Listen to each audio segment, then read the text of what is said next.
All right, so when I say Spanish wine, what pops into your head?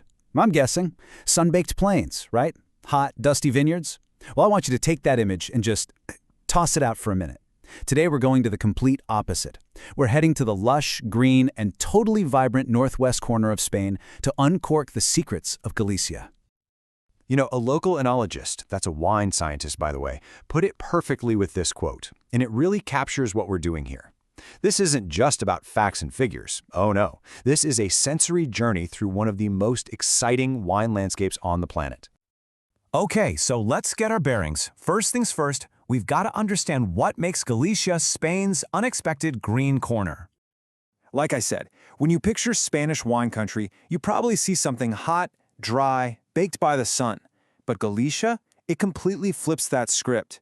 They call it Green Spain, and for a very good reason. We're talking about a land of intense, lush green landscapes that literally crash right into the deep blue of the Atlantic Ocean. So, what's the secret sauce here? Well, it's this fascinating mix of things. First, you've got a winemaking history that goes way back to the Romans, and it was kept alive by monasteries through the centuries. Then, you have the Atlantic Ocean, which is this constant presence, bringing mild temperatures and lots of humidity. And all of that comes together to create this incredible mosaic of different microclimates, making the whole region just unbelievably diverse. Okay, now let's zoom in a bit to the most famous of Galicia's wine kingdoms, Rías Baixas. This is the undisputed home of the Albarino grape. You really can't talk about this wine without talking about the ocean. Seriously, the Atlantic isn't just a pretty backdrop here. It's practically an ingredient in the wine. The sea breezes, the salty air, even the granite soils, they all work their way into the grapes, giving the wine this totally unique character. It's a direct expression of its coastal home. And this brings us to a really crucial idea in the world of wine, terroir. The easiest way to think about it is like a person's accent. It tells you exactly where they're from, right? For a wine, terroir is its unique fingerprint, shaped by that specific combination of soil, climate, and landscape. And here in Rías Baixas, that fingerprint has a salty, oceanic feel for sure. So, what does this all actually taste like in the glass? Well, the star of the show is Albarino. It's pretty much all they grow. When you smell it, you get these beautiful, intense aromas of lemon, grapefruit, and white flowers. But the real magic happens when you taste it. It's got this zippy, vibrant acidity and a finish that's so mineral-driven it's almost salty. It should come as no surprise that this is, hands down, the ultimate wine for fresh seafood. So here's the bottom line. If you're a fan of crisp, super refreshing white wines, maybe something like a Sauvignon Blanc or Pinot Grigio, then Albarino from Rías Baixas needs to be the next bottle you try. It's honestly like an ocean breeze in a glass.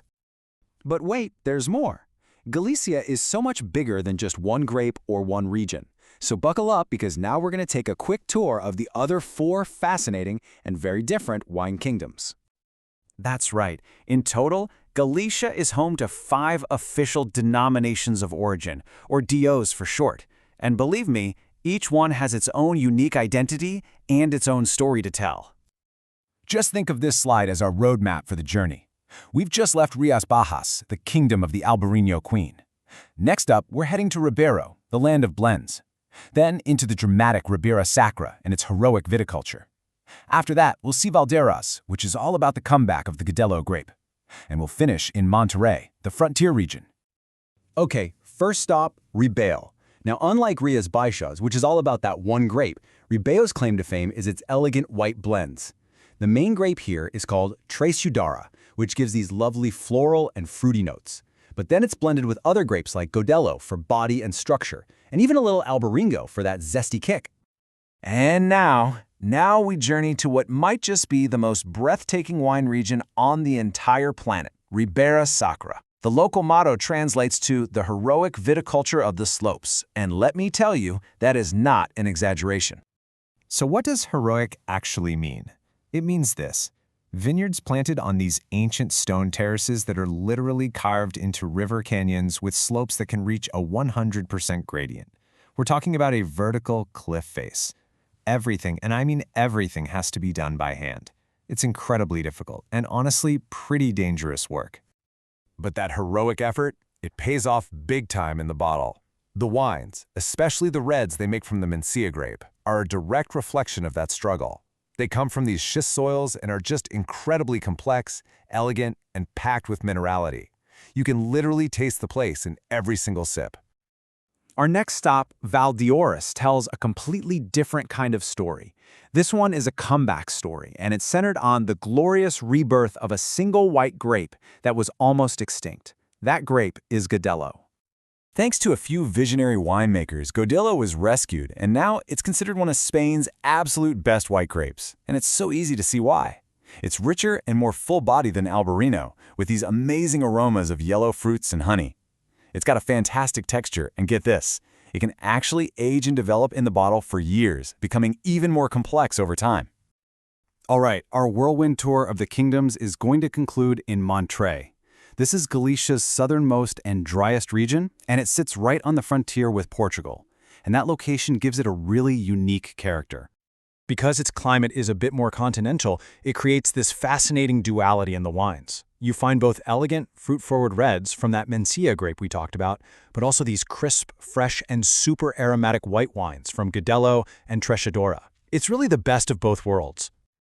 So we've toured the 5 kingdoms. Now let's just zoom out for a second and look at the big picture, because what's happened in Galicia over the last few decades is nothing short of a full-blown renaissance. See, this isn't some new wine region that just popped up. Its roots go all the way back to the Roman era. But after centuries of ups and downs, the 20th century really marked the beginning of a modern rebirth. And that has all culminated in the global recognition these wines are finally getting today for their incredible quality and uniqueness. So what's the secret to this whole renaissance? Well, it's really a perfect storm of factors. It all started with rescuing and championing these amazing native grapes. Then you had a new generation of passionate winemakers who started blending that traditional, heroic farming with modern technology. The focus shifted entirely to quality and to expressing that authentic sense of place, that terroir, in every single bottle. So from the salty sea spray of an Albarino to the heroic reds of Ribera and the elegant rebirth of Godello, Galicia just offers this incredible world of unique flavors. It's a real testament to tradition, to terroir, and to transformation. Which, of course, leaves just one question for you. Which of these kingdoms will you explore first?